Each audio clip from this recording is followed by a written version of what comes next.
네, 오늘도 주 안에서 평안하셨습니까? 다시 성경을 읽다 이제 강론을 시작하도록 하겠습니다. 지난 시간을 통해서 저희들이 왜 다시 성경을 읽어야 되는가 서론격으로 조금 말씀을 나누었고, 그리고 주일 말씀을 통해서 구약 전체를 개괄했죠. 하나의 큰 숲을 그리스도라는 이 하나의 테마를 가지고 구약 성경을 전체로 개관했습니다. 짧은 시간에 하다 보니까 너무 급하게 나간 그런 느낌이 없지는 않은데, 여러분들에게 녹음 파일을 다시 제공해 드렸으니까 혹시 이해 안 된 부분이 있으면 다시 한번 정돈하시고 이 강론을 계속 이어가시면 좋을 것 같습니다. 오늘은 이제 창세기 1장부터 11장까지죠. 우리가 창세기 처음 하면 주로 이제 천지창조, 그 다음에 타락하는 것, 이렇게만 나오는데 1장부터 11장까지는 매우 중요한 장이죠. 하나님이 창조하시고 보시기에 좋았더라 이렇게 됐는데, 그 아담의 범죄로 말미암아서 처음의 상태가 변질되거나 이제 왜곡되게 되죠. 그리고 그 죄를 구속하기 위한 여자의 후손을 약속하시고, 그 여자의 후손을 통한 그 하나님의 구원이 어떻게 이루어 가시는가에 대한 그림들이 이제 구약 전체로 이루어지는데, 그것의 배경이 되는, 시작이 되는 그 성경 구절이 이제 창세기 1장부터 11장까지입니다. 제가 이제 주일날도 강조하고 그랬지만 이 본문 성경들은 여러분들이 한번 따라오시는 거죠. 그러니까 창세기 1장부터 11장까지는 이번 주에 꼭 읽으시면 될 겁니다. 자, 이게 웬 낯선 그림이냐 했을 때, 하이든의 천지창조라는 그 유명한 교향곡이 있는데, 공식적으로 초안을 알리는 어떤 포스터와 같은 것입니다. 그 하이든의 천지창조를 오늘같이 비 오는 날 아마 유튜브를 통해서 찾으실 수 있을 텐데 한번 들어보시면 좋을 것입니다. 우리가 창세기를 공부하면서 이 천지창조 음악을 이렇게 함께 곁들이면 아마 조금 느낌이 새롭지 않을까 해서 시작하면서 이 포스터를 우선 한번 올려놓아 보았습니다. 자, 창세기를 시작하기 때문에요. 창세기가 말하고자 하는 것이 뭡니까? 창세기를 쓴 목적이 뭡니까? 성경 속에서 창세기가 갖고 있는 비중이 어떻게 됩니까? 우리는 이런 질문을 하게 되는 거죠. 왜냐하면 그렇게 해서 그 어떤 목적을 알고 나면 읽는 방향이 달라지기 때문에 그렇습니다. 창세기는 이런 것이죠. 창조에 관한 것입니다. 창조라는 것을 다른 측면으로 보지 말고요, 이 측면으로 보는 거죠. 하나님과 인간의 처음 상태의 모습, 그리고 우리 인간은 어떤 존재인가, 이게 창조를 통해서 창세기에 등장하게 되는 것이죠. 그리고 이런 상태, 이런 인간의 모습이 왜 변질되고 왜곡되었는지에 대해서 그 과정, 그리고 그 왜곡되고 변질된 결과, 이게 창세기 1장부터 11장까지 특히 나와 있고요. 창세기 전체적으로 말하는 목적이죠. 그리고 이렇게 변질되고 왜곡되었다면 세 번째는 이거죠.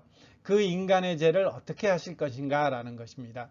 여기에 언약이라는 방식을 통해서 창세기는 이 인간의 죄를 해결하시는 그 모습을 보여주시는 것입니다. 그리고 조금 더 구체적으로 이 언약이라는 방식인데, 이 언약이라는 방식을 어떻게 드러내시면서 하나님께서 말씀하시는 그 구원을 이루시냐라는 것입니다. 하나님이 언약 안에 있는 백성들을 어떻게 구속하시고 그들과 어떻게 교제하시면서 하나님의 나라, 하나님의 백성들을 세우고 하나님의 자녀로서 살게 할 것인가, 이런 측면들을 이제 창세기 전체적으로는 나와 있는 거죠. 이 창조, 타락, 구속, 그리고 이 구속이 어떻게 진행되는가, 이게 창세기에 등장했기 때문에 이 개념만 우선 머릿속에 조금 넣고 이제 시작하도록 하겠습니다. 자, 창세기를 펴면 하나님이 태초에 천지를 창조하시다 이렇게 돼 있죠. 제가 주일날 말씀드렸듯이 우리는 이제 창세기를 딱 펴면 하나님이 태초에 천지를 창조하십니다 이렇게 돼 있기 때문에 하나님은 제일 먼저 천지 창조를 하셨구나 이렇게 생각할 수 있지만 아니다 그랬죠. 뭐가 있었죠? 창세전에 하나님의 어떤 계획, 이 작정, 그리고 그 작정을 인격체에 적용하는 예정, 하나님의 작정이 있었다라는 것이죠. 그 작정에 따라서 그 작정을 실행한 것이 하나님이 천지를 창조하는 것이고 그 창조한 세계를 보존하는 섭리 이렇게 되는 것이죠. 그러니까 하나님이 무엇을 하셨습니까 했을 때 하나님은 작정하셨습니다. 그 작정한 것이 실행한 것이 뭡니까? 그 실행한 것이 바로요 창조입니다. 이렇게 돼 있죠. 우선 6일 동안 창조했죠. 6일 동안 보시면 첫째 날은 빛과 어둠, 둘째 날은 궁창 하늘물, 셋째 날은 땅 바다 식물, 넷째 날은 해 달 별, 다섯째 날은 새 물고기, 그리고 여섯째 날은 짐승, 그리고 가축, 그리고 사람 이렇게 만들었죠. 이렇게 이 6일 동안의 창조인데 우리는 6일 동안의 창조보다 나중에 설명하겠지만 조금 더 나가야 되는 거죠. 여하튼 이 빛, 어둠을 시작으로 해서 사람까지 하나님은 천지를 창조하시는데 이 천지를 어떻게 창조하셨느냐? 무에서 유로 하나님의 말씀대로 말씀으로 말미암아 창조하셨다 이렇게 됐죠. 그리고 창조하고 난 다음에 하나님께서는 보시기에 좋았더라 토브라는 단어를 썼죠. 이 보시기에 좋았다라는 것은 그것이 잘 만들어졌다라는 측면도 되지만 하나님의 이 작정하고 계획하심에 그 의도에 잘 맞게 창조되었다라는 것들입니다. 하나님께서 이렇게 천지를 창조하셨죠. 근데 특별히 사람 창조와 관련해서는 더 설명을 해놓는데 우리의 형상을 따라 우리의 모양대로 하나님의 형상을 따라 창조되었다라는 것입니다. 그리고 복을 주셨죠. 복을 주시사 해놓고 생육하고 번성하고 땅에 충만하고 정복하고 다스리라. 이거를 복을 주시는 내용으로 한 것입니다. 그러니까 우리가 이 땅을 생육하고 번성하며 땅에 충만하고 땅을 정복하고 땅을 다스리라. 이 다스린다라는 것은 지배한다라는 개념보다는 잘 돌보라는 것입니다. 잘 돌보라 이렇게 되는 것이죠. 그러니까 이런 것들이 우리에게 의무도 되지만 우리에게 복이라는 것입니다. 우리가 하나님 안에서 이런 어떤 것들을 하는 것들이 우리에게 복이다 이렇게 되는 것이죠. 그러니까 우리는 이 땅을 이제 잘 섬기는 의무를 갖는 것입니다. 우리가 이 땅의 환경이라든지 이런 것들을 하는 것도 이 환경을 보호하는 것도 이 측면 속에서 우리가 같이 생각하게 되는 것이죠.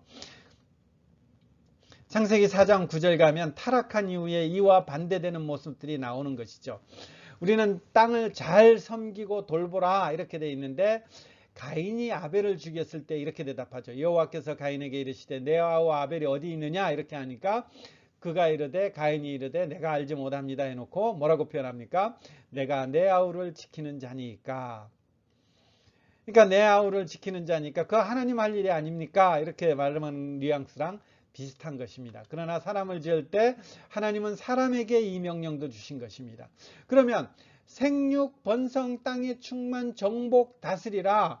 이 일들이 어떤 의무, 사명, 복으로 주셨는데 이걸 어떻게 할 수 있습니까 했을 때에 사람에게는 독특하게 이런 것이 있는 것이죠.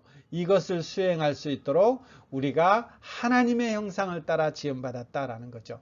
그것은 하나님의 어떤 속성을 반영하고 하나님의 어떠하심들이 우리 속에도 있도록 만들었다 이런 측면도 될 수 있고요. 또 하나는 우리가 하나님의 형상을 가졌다라는 것은 하나님과 교제할 수 있는 그런 어떤 자들이라는 거죠.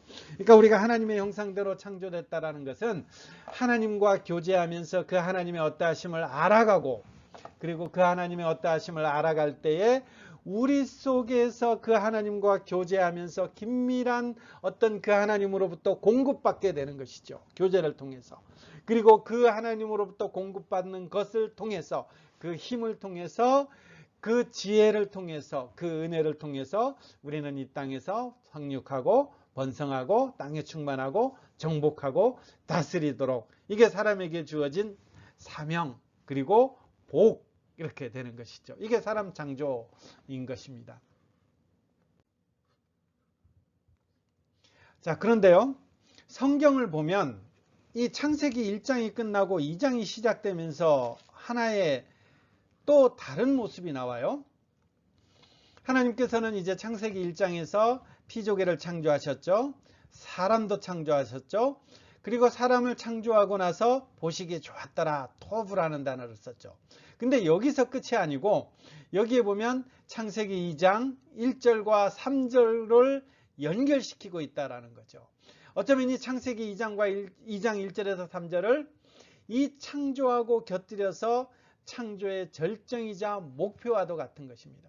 그럼 이렇게 피조계를 창조하고 사람을 창조해서 이 피조계 속에서 생육하고 번성하고 다스리면 이게 언제까지, 어디까지, 무엇을 위해서 가느냐라는 거죠. 거기에 답이 창세기 2장 1절부터 3절까지 나와 있는 것이죠. 하나님이 그가 하시던 일을 일곱째 날에 마치심에, 그가 하시던 모든 일을 그치고 일곱째 날에 하나님께서 뭐 했다고요? 안식했다고 표현하죠. 그리고 하나님께서 그 일곱째 날을 복되게 하고 거룩하게 하셨다라는 것입니다. 이 말씀 좀 이상하죠? 왜냐하면 하나님은 안식하시는 분이 아니시잖아요. 하나님은 뭔가 피곤해서 어떤 쉬시는 분이시 아니잖아요. 하나님은 영원하시고 무한하시고 전지전능하시기 때문에 하나님은 안식할 필요가 없는 분이시죠. 근데 지금 하나님께서 안식하셨다 이렇게 표현하는 것이죠. 그리고 또 하나님께서 복 주시고 거룩하게 하셨는데, 이 복 주시고 복되게 하고 거룩하게 한 것이 뭐냐면 일곱째 날이 된다라는 거죠. 이 일곱째 날을 복되게 하고 거룩하게 했다라는 것이죠.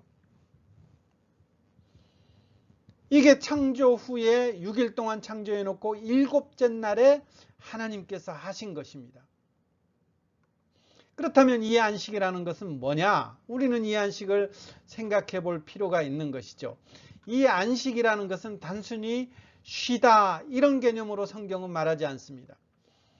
나중에 성경에 보면 이렇게 레위기라든지 출애굽기에 보면 안식년, 희년 이럴 때 그 개념들을 설명할 때 성경은 뭐라고 표현하느냐?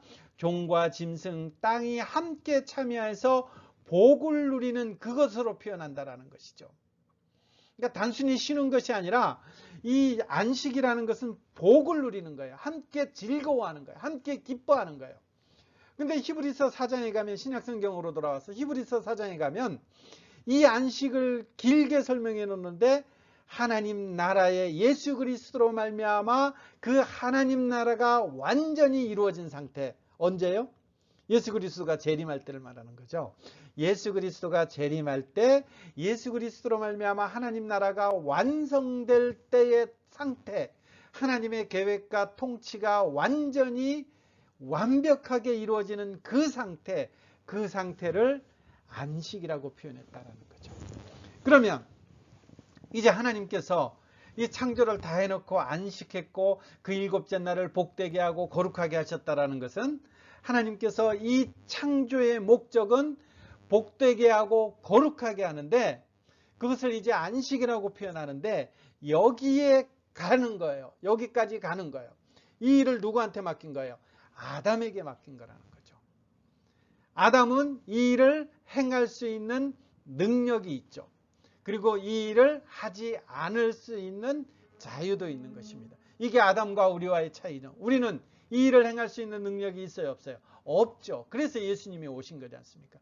그러나 아담이 타락하기 전에는 아담은 이 일을 행할 수 있는 능력이 있는 거죠. 그래서 생육하고 번성해서 다스리면서 결국은 안식의 땅까지 우리가 가는 것입니다.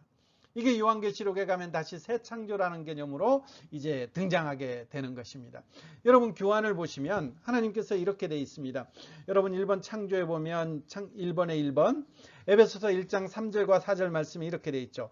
세 번역본인데요. 우리 주 예수 그리스도의 아버지이신 하나님을 찬양합시다. 하나님께서는 그리스도 안에서 하늘에 속한 온갖 신령한 복을 우리에게 주셨습니다. 그 다음 표현요. 하나님은 세상 창조 전에 그리스도 안에서 우리를 택하시고 사랑해 주셔서 결국은 하나님 앞에서 거룩하고 흠이 없는 사람이 되게 하셨습니다. 이게 뭐예요?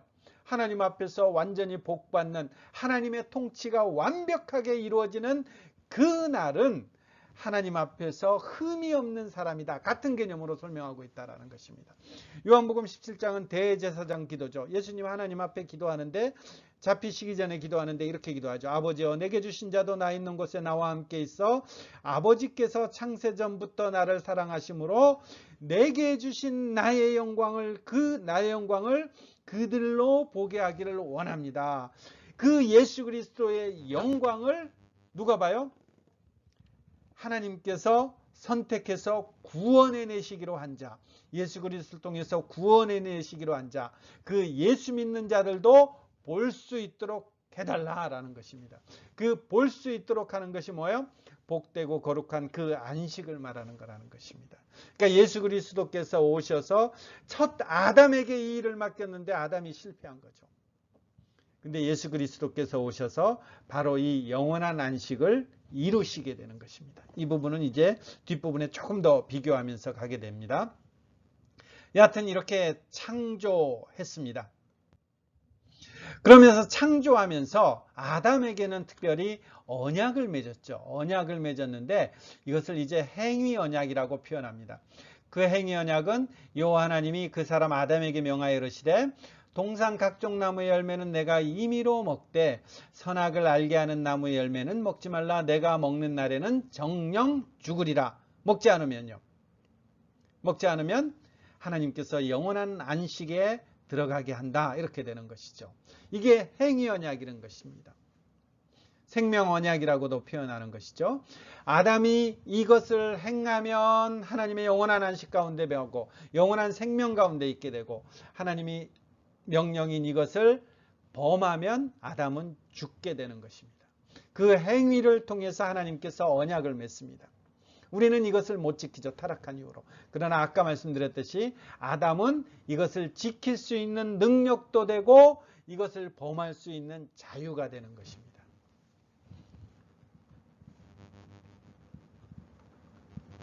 여기에 불순종했죠. 이것을 죄라고 표현하는 것입니다. 죄라는 것은 하나님 앞에 불순종하는 것입니다. 순종함에 있어서 모자라거나 순종을 하지 않는 것, 그것을 우리는 죄라고 이렇게 표현하는 거죠. 그래서 아담이 선악을 알게 하는 나무의 열매를 따먹게 되죠. 근데 뱀이 뭐라고 속이나요? 먹어도 죽지 않고 오히려 하나님처럼 된다 이렇게 되죠.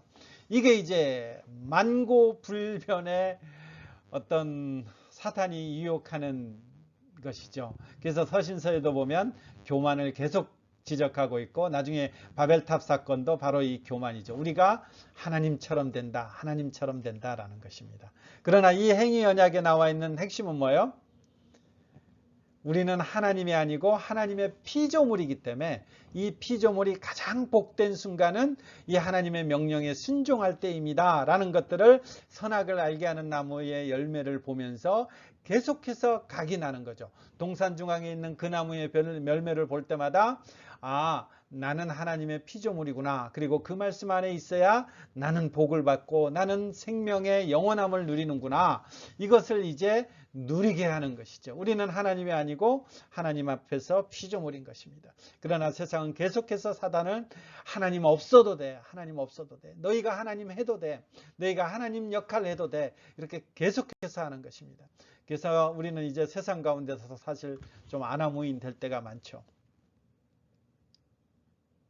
여하튼 아담은 여기에 불순종, 하나님 앞에 범죄합니다. 사람 사이가 변질나게 되죠. 대표적으로 하와를 보고 내 뼈 중에 뼈, 살 중에 살입니다 했다가 나중에 타락한 이후로는 어떻게 되나요? 하나님이 내게 주신 이 하와 때문에 내가 범죄했습니다. 이렇게 되죠. 하나님과 사람 사이가 변질됩니다. 하나님의 낯을 피하여 숨은지라 이렇게 돼 있죠. 우리는 아까 뭐라고 말씀드렸습니까? 우리는 하나님의 형상대로 지었다라는 것은 하나님의 어떠하심을 드러내는 존재라는 거죠. 그 어떠하심은 어떻게 할 수 있습니까? 하나님과 교제하는 존재입니다. 하나님과 교제하는 존재인데 지금 변질되니까 하나님과 원수가 되어버리니까 이 하나님의 낯을 피하는 것입니다. 이 하나님의 낯을 피하는 것은 하나님의 영원한 죽음 가운데 있게 되는 것이죠. 그러니까 우리가 하나님 앞에 교제하도록 지었는데 이 죄로 말미암아 하나님과 피하여 숨은지라 하나님과 사람 사이도 변질됩니다. 그래서 죄와 비참의 상태가 빠지게 되죠. 우리에게는 죄책이 있습니다. 원죄라는 것이 있습니다. 그리고 원의, 원래의 의로움이 다 상실됐습니다. 그래서 원래 의로움을 가지고 아담은 이 의로움이 있기 때문에 이 의로움을 가지고 하나님을 기쁘게 할 수도 있었는데 지금은 이런 모든 것들이 다 상실되어 있기 때문에 전 속성, 우리가 하는 것은 다 부패되어 있습니다. 그래서 우리는 하나님 앞에서 어떤 선한 행실을 할 수 있는 것이 아니라 이것이 다 부패되어 있기 때문에 우리의 모든 행동은 하나님 앞에 죄된 행동밖에 할 수 없습니다. 설령 그것이 죄인 것을 알아도 우리는 그것을 행할 수 있는 능력이 없습니다. 의로움이 사라졌기 때문에 그렇습니다. 그리고 우리의 인생은 이제 실제적인 범죄로 이어집니다. 우리가 왜 죄 짓습니까 했을 때 우리가 아담이 죄 때문에 이런 일들이 이후까지 벌어지는 것이죠. 근데 이게 신약 성경에 가면 이 바울 사도가 예수님을 아담과 비유해 놓죠. 그러므로 한 사람으로 말미암아 죄가 세상에 들어오고, 누구 말하는 거죠? 아담으로 말미암아 죄가 세상에 들어오고 그 죄로 말미암아 사망이 들어왔습니다. 그리고 그것으로 말미암아 모든 사람이 죄를 지었습니다. 그리고 그것으로 말미암아 모든 사람이 사망했습니다. 이렇게 되는 거죠. 그러니까 아담 한 사람으로 말미암아 죄가 들어왔고 그 죄로 말미암아 모든 사람이 죄를 짓게 되고 그 죄 때문에 모든 사람이 이제 죽었습니다. 이렇게 되는 거죠. 그리고 예수님을 비유하면서 예수님에 대해서 이렇게 표현하는 것입니다. 한 의로운 행위, 예수님의 한 그 의로운 행위, 한 사람으로 말미암아 죄가 들어오고 그 죄로 말미암아 죽음에 이르렀지만 예수님의 의로운 행위, 십자가의 죽으심을 말하는 것입니다. 십자가의 죽으심으로 말미암아 이제 의롭다 하심을 받아, 아까는 아담으로 말미암아는 사망이 이르렀는데 이거와 반대로 이제 생명이 이르렀습니다. 이렇게 되는 거죠. 이렇게 비교되는 거죠. 사망의 대신에 생명이 이르렀습니다. 이 로마서는 이제 이렇게 표현하는 것입니다. 여기가 이제 성경이 이렇게 진행되는 것이죠. 그러나 이런 속에서도 하나님께서는 그 하나님의 사람들을 향한 하나님의 구원 계획을 자비와 은혜로 나타나게 됩니다. 이제 하나님께서는 아담을 통해서, 사람을 통해서 어떤 이 땅 가운데서 구원할 방법이 없어지는 것이죠. 그래서 하나님께서 주어가 바뀝니다. 내가 하겠다라는 것입니다. 내가 이제 하게 되는데 어떻게 하겠느냐 했을 때, 앞으로 이 인류의 역사는 여자와 뱀의 후손이 말하는 사탄과 여자가 원수가 돼서 계속해서 싸운다라는 것입니다. 그리고 사탄과 여자의 후손, 아담의 후손 간에도 원수가 돼서 이제 계속해서 싸운다라는 것입니다. 근데 여기에 종국, 결말에 이르는데 그것은 뭐냐면 여자의 후손, 여기 단수죠. 이 여자의 후손은 복수가 아니고 단수입니다. 그러니까 한 사람이 나타난다라는 것입니다. 이 한 사람으로 말미암아 사탄의 머리를 상하게 한다. 머리가 상하게 한다는 것은 죽는다라는 거죠. 완전히 박살낸다라는 것입니다. 그러나 여자의 후손도 이제 사탄도 여자의 후손의 발꿈치를 상하게 한 것이다. 이렇게 되는 것이죠. 그러니까 사탄의 후손과 여자의 후손이 이제 계속해서 싸우면서 가는데, 이 싸움의 결과가 뭐냐? 여자의 후손으로 오시는 그분으로 말미암아 사탄을 완전히 박살냄으로 말미암아 이 전쟁은 끝난다. 이 원수됨은 끝난다라는 것입니다. 그러나 여기에 예수님도, 여자의 후손은 이제 예수님 말하는 거니까요. 여자의 후손인 예수님도 발꿈치를 상하게 된다. 이렇게 표현하는 것이죠.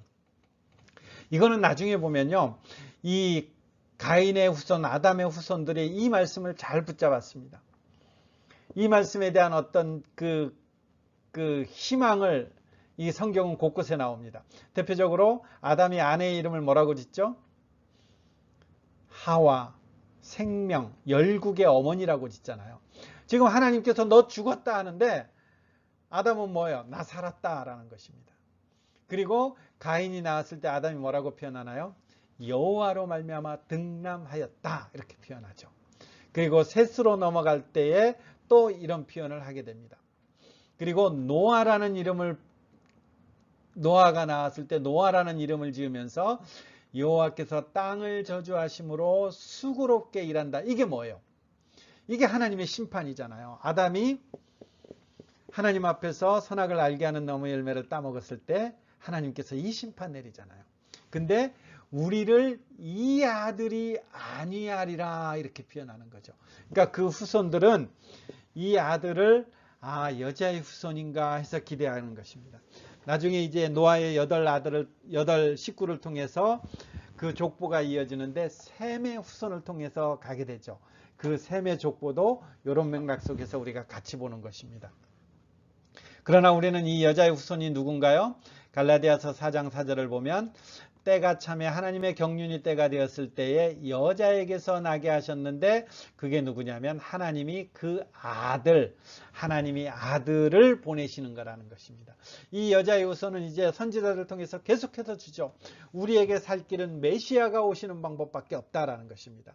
이때 당시에는 노아가 여자의 후손인가 셈이 후손이 여자의 후손인가 계속하지만 나중에 이제 선지자를 통해서 메시아다.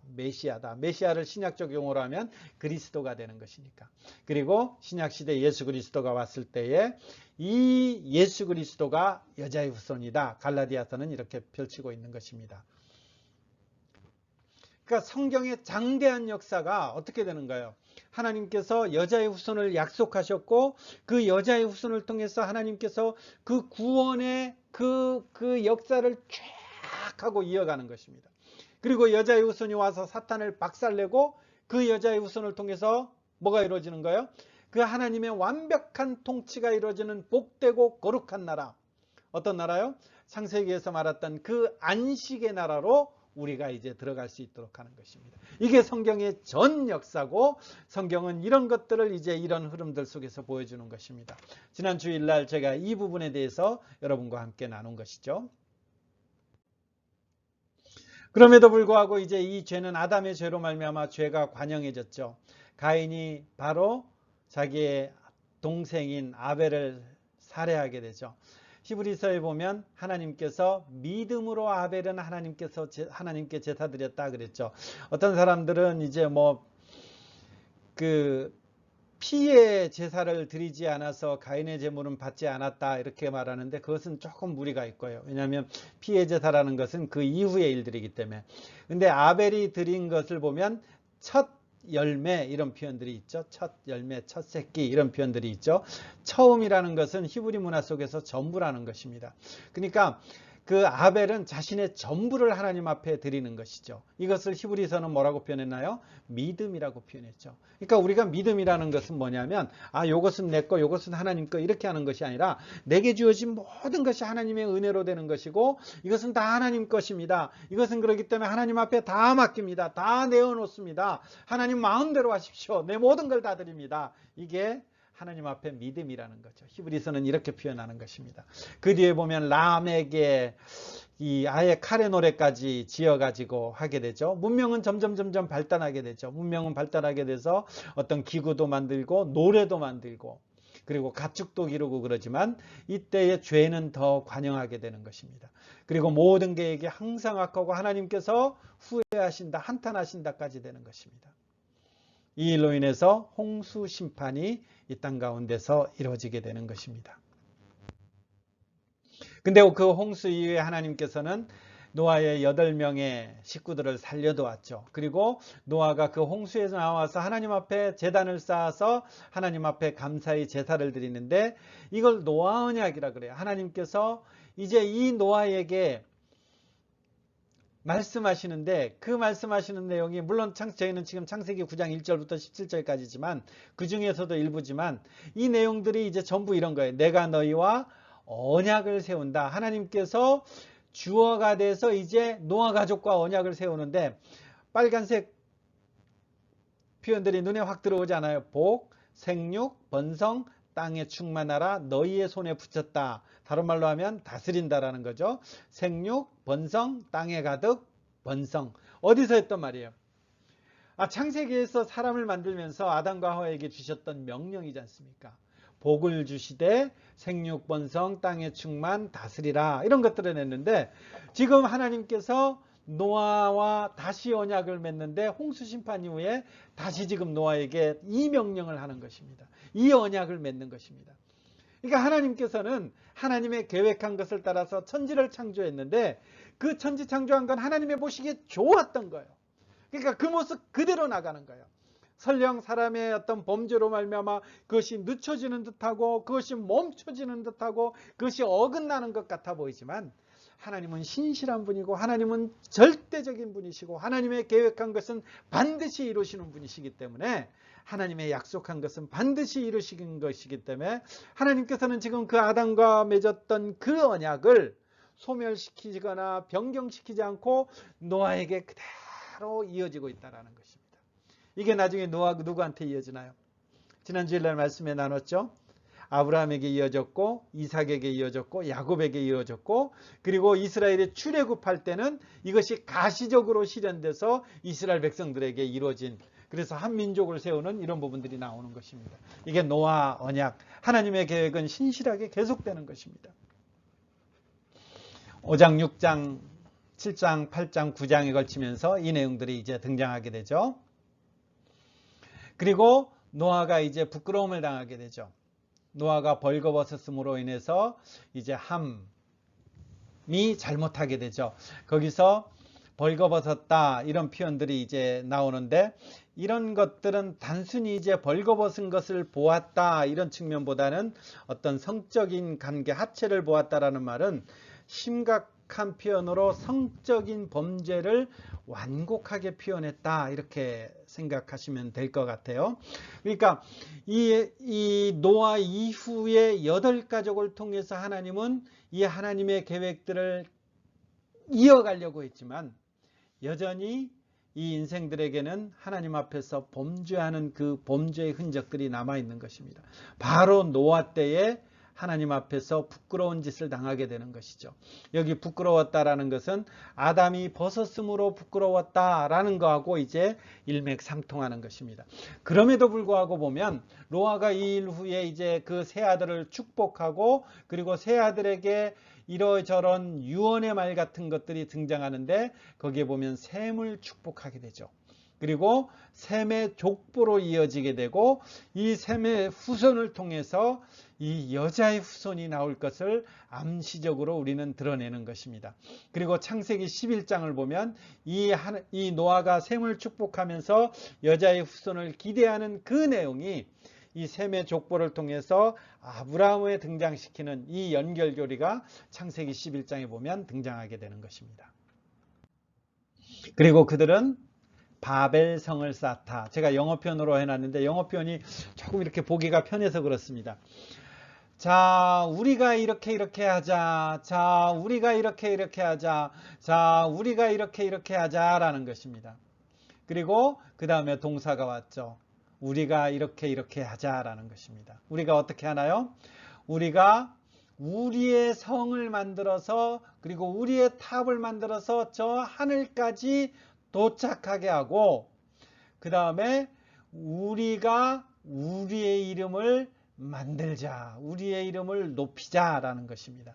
그리고 반대로 우리는 흩어짐을, 여기서 이 땅 가운데서 흩어짐을 면하게 하자 이렇게 되는 거죠. 그러니까 우리가 우리를 보호하는데 우리를 보호하는데 누가 보호하느냐면 우리가 보호하겠다라는 것입니다. 뭐를 통해서요? 거대한 성읍을 쌓고 우리를 보호하겠다라는 것입니다. 원래 인간은 누구라고요? 하나님의 피조물이죠. 우리는 어떻게 보호받아요? 하나님의 은혜 아래서, 하나님의 말씀에 순종하면서 그 하나님과 같이 되고 하나님 앞에서 우리의 그 이름을 하늘에 닿게 하자, 이성을 하늘에 닿게 하자, 너희가 하나님 같이 돼, 이렇게 하면 죽는 거예요. 답이 없는 거예요. 그것을 뱀은 아담을 꼬실 때에, 아담을 유혹할 때에 하나님 같이 된다 그랬고, 그리고 사람이 타락하니까 바로 이게 나오는 것입니다. 이제 하나님 없이 우리가 하늘에 그 이름을 대고 우리의 성을 대고 우리의 이름을 만들자 이렇게 되는 것이죠. 우리가 우리를 보존하자라는 것입니다. 여러분, 우리가 우리를 보존하자 할 때 우리는 망한 것입니다. 그리고 우리의 성을 쌓고 우리를 보존하자 그럴 때 망한 것입니다. 내 건강이 나를 보존해 줄 것이다. 내 돈이 나를 보존해 줄 것이다. 내 가족이 나를 보존해 줄 것이다. 내 나라가 나를 보존해 줄 것이다. 여러분, 헛된 희망 꿈꾸지 마시기 바랍니다. 우리는 누구로 말미암아요? 하나님으로 말미암아. 답이 없어요. 이거밖에 답이 없어요. 하나님으로 말미암아 우리는 안녕하는 것입니다. 이건 하나님의 저주고 심판입니다. 왜 이 흩어버린 것이 하나님의 저주입니까 했을 때 이게 안 된다라는 거죠. 이게 안 되기 때문에 하나님께서는 이것을 흩어버린 것입니다. 그렇기 때문에 저주고 심판입니다. 그러나 한편 생각하면 이것은 복이죠. 그대로 놔두면 어떻게 되는 거예요? 또 홍수 심판이 있어야 되는 것입니다. 근데 이게 또 하나님의 심판이라는 것을 우리는 사도행전을 통해서 보면 알 수 있습니다. 나중에 성령 하나님께서 이 땅 가운데 오셨을 때에 그때 사도행전 2장은 이렇게 표현하죠. 천하 각국으로부터 와서 지금은 어떻다고요? 지금은 흩어지는 거예요. 다 세상 가운데 흩어지는데 그 성령 하나님이 오시니까 천하 각국으로부터 다 온 겁니다. 그리고 그들의 언어가 흩어졌는데 이 성령 하나님의 도래로 말미암아 각 사람이 난곳방언으로 듣게 된다라는 것입니다. 그러니까 저쪽에서 영어로 하는데 요새 갤럭시 24가 그 기능이 된다 그러잖아요. 저쪽에서 영어로 하는데 난 한국말로 알아듣는 것입니다. 저쪽에서 프랑스어로 하는데 난 일본말로 알아듣는 것입니다. 이게 사도행전 2장의 방언으로 말미암아 이루어지는 것입니다. 그러니까 지금 바벨성을 쌓으면서 그들이 흩어졌던 것들이 이제 사도행전에서는 다시 모아지는 일들이 일어나는 것이죠. 자, 그러면 이제 여기까지가 이제 11장이에요. 그러면 하나님께서 이 여자의 후손을 통해서 사람들은 막 기대하는 거예요. 가인입니까? 셋입니까? 셋을 통해서입니까? 아니면 노아를 통해서입니까? 아니면 셈의 후손을 통해서입니까? 누가 그 여자의 후손입니까? 그리고 그 여자의 후손을 통해서 어떻게 하나님은 그 구원을 이뤄갈 것입니까? 이런 질문을 하게 되는 것이죠. 근데 여기에서 아닌 것이 어떤 거예요? 우리가 우리의 성을 쌓고 우리가 우리의 이름을 내자, 이 방법은 아닌 거예요. 그 말은 뭐냐? 우리는 방법이 없다라는 거죠. 우리는 방법이 없다라는 거죠. 우리한테서 방법을 찾을 길이 없다라는 거죠. 그러면 어떤 방법입니까 했을 때 이게 다음 시간부터 하게 되는 건데, 이제 맛만 보면요, 창세기 12장 2절 3절 내가 하겠다라는 거예요. 하나님이. 아까 창세기 3장 15절에도 보면 내가 너로, 하나님이 내가 하겠다라는 거죠. 누가 하는 것입니까? 하나님이 한다는 거예요. 그리고 방법은 뭐예요? 너로 한 사람을 택했다라는 거예요. 별 볼 일 없는 아브라함이라는 한 사람을 택해서 큰 민족을 만드는 방법으로, 그리고 복을 주어서 그 이름이 창대케 하는 방법으로. 이게 어디서 나온 거예요? 큰 창대. 창세기에서 아담에게 명령했던, 그리고 노아에게 명령했던 생육 번성하는 그 일들이 지금 하나님께서 내가 하겠다라는 거예요. 내가 생육하고 번성하게 해서, 그래서 이 일을 이룰 건데, 그래서 결국은 복이 될지라. 이 복이 뭐죠? 창세기 2장에서 말했던 복, 일곱째 날을 복주사하는 그 복으로 간다라는 거죠. 그리고 이 복으로 가게 되는데, 그것이 어떻게 되느냐면 너로 말미암아 가능하도록 하겠다라는 것입니다. 하나님이 하시는데 그 하나님이 너로 말미암아 가능하도록 하는데 창대케 하고 번성하게 해서 결국은 복에 이르는 데까지 이르게 하겠다라는 것이죠. 이 너가 뭐죠? 누구죠? 여기서는 아브라함이죠. 근데 아브라함이 자식이 몇 명 있어요? 물론 이제 하갈에게서 낳은 자식도 있지만 이삭 한 명이죠. 그러면 이것은 아브라함에게 적용되는 것이 아니라 아브라함의 후손으로 오시는 너로 말미암아 큰 민족 창대에서 복이 된다, 이렇게 되는 거죠. 그 아브라함의 후손으로 오는 너가 누구예요? 여자의 후손 예수 그리스도, 이렇게 이어지는 것입니다. 그래서 다음 시간부터는 창세기 12장부터 시작해서 창세기 50장까지 저희들이 함께 할 겁니다. 여러분은 어떻게 해야 되나요? 창세기 1장부터 11장까지 읽으셨으면 다음 시간까지는 창세기 12장부터 50장까지 읽어오시기 바랍니다. 꼼꼼하게 이런 개념을 가지고 이렇게 읽어오시면 좋을 것 같습니다. 네, 비 오는 날 마음 너무 우울해하지 마시고요. 평안한 밤, 그리고 저녁 시간, 복된 저녁 시간, 하나님의 말씀으로 말미암아 위로받는 그런 저녁 시간 되기를 간구합니다.